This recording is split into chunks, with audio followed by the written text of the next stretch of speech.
ঝালকাঠির নলছিটি পৌর এলাকার গৌরীপাশা মোহাম্মদ আলী মল্লিকের মেজ ছেলে মাদ্রাসা পড়ুয়া রায়হান সৌগন্ধা নদীতে ট্রলারে মাছ ধরতে গিয়ে নিখোঁজ হয়েছে। মঙ্গলবার সকাল 5টার দিকে প্রতিবেশী জেলে বিপ্লবের সাথে সংসারের অভাবের কারণে মাছ ধরতে নদীতে যায় ছোট্ট রায়হান।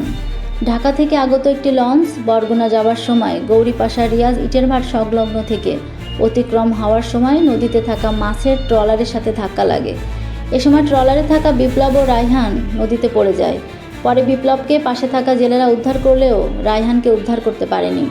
নলছিটি ফায়ার সার্ভিসকে খবর দিলে তারা বরিশালের ডুবুরি দলকে নিয়ে ঘটনাস্থলে নদীতে অনুসন্ধান করা শুরু করে। এ সংবাদ লেখা পর্যন্ত কোনো সন্ধান পাওয়া যায়নি। রায়হান উপজেলার মল্লিকপুর জামিয়া মুহাম্মাদিয়া জয়নাল আবেদিন কওমি মাদ্রাসা নুরানি শাখার ছাত্র। শারীরিক অসুস্থতার কারণে ছুটিতে বাড়িতে গেলে ওষুধ কেনা ও ঈদে নতুন পোশাক কেনার আশায় নদীতে মাছ ধরতে যায় রায়হান। বাবা মোহাম্মদ আলী কৃষি কাজ করেই সংসার চালান, কিন্তু কিছুদিন আগে ট্রাক্টর মেশিনে চুরি হয়ে যাওয়ার অর্থনৈতিক সংকটে পড়ে রায়হানের বাবা। তাই সংসারের কিছুটা অভাব গোছাতে নদীতে মাছ ধরতে যায় রায়হান। আর তার সেই মাছ ধরতে যাওয়াটাই কাল হলো। শিশু বয়সেই নিভে গেল জীবনের প্রদীপ। এতে এলাকা জুড়ে নেমে এসেছে শোকের ছায়া।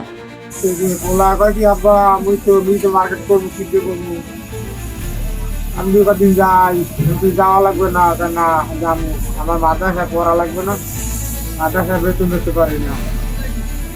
বেতনের ফান্ডে বেতন দিয়ে আবার আইয়া আমার হাতে হয়েছে ফুজলি রে ভাই, ফুজলি হুজের রাহে না, কয় বাড়ি দিয়ে খাও, ফুজলি ভালোই নেই করে আবার কি করবো। জানিস করবে ঈদের টাকা পয়সা জোগাড় হবে। আরে বাবা ওই নদীটা কি জাল ফেলাইছে যা বের করবে, তারপর একটু ফেলাইছে, তো আমি একটু বাড়তি আসতে ফেলাই, পরে ফালানোর পরে দেখি লঞ্চ আইতেছে, তো লঞ্চ আইতেছে, তার একটু পরে ফেলাই। তা লঞ্চ যাইতে দেখছি আমরা ভিতর দিয়ে যাইতে আছে, লঞ্চ ভিতর দিয়ে যাইতে আছে, একবার আমরা পাশের দিকে যাচ্ছি। হঠাৎ করে এই বরাবর দিয়ে আসছে লঞ্চ দেখলাম এদিকে আমার নদীর নৌকার দিকে ঘুরে দিচ্ছে। লঞ্চ ঘুরে গেছে, আমরা সিগন্যাল দিতে আসি, সিঙ্গেল বাতি জ্বালানো, তারপর লাইট দিয়ে সিঙ্গেল দিতে আসি, তা শুনতে আসে না। তারপর ওর হাইস লাইট মারা আছে, তারপর অনেক হয়েছে কি তুই মাথায় যা ভাই, তুই পাশার দিকে যা, আমি মাথায় থাকি।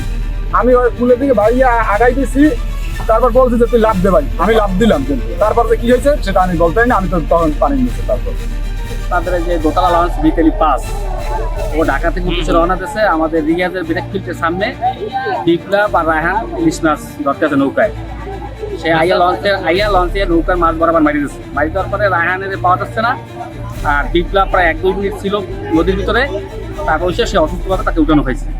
উঠানোর পরে আমাদের ফোন দিচ্ছে বাড়িতে, আব্বুর কাছে আমরা একটু টিলার ছিল আমাদের, সেটাও চুরি করে নিয়ে গেছে। তখন থেকে আমার একটু কষ্ট হয়েছে। ওর আব্বা আর রায়ান অনেক ভালো ছিল, মাঠে খেলাধুলা করছিল, অনেক ভালো ছিল, পড়ালেখা ভালো ছিল, অনেক ভালোবাসছিল।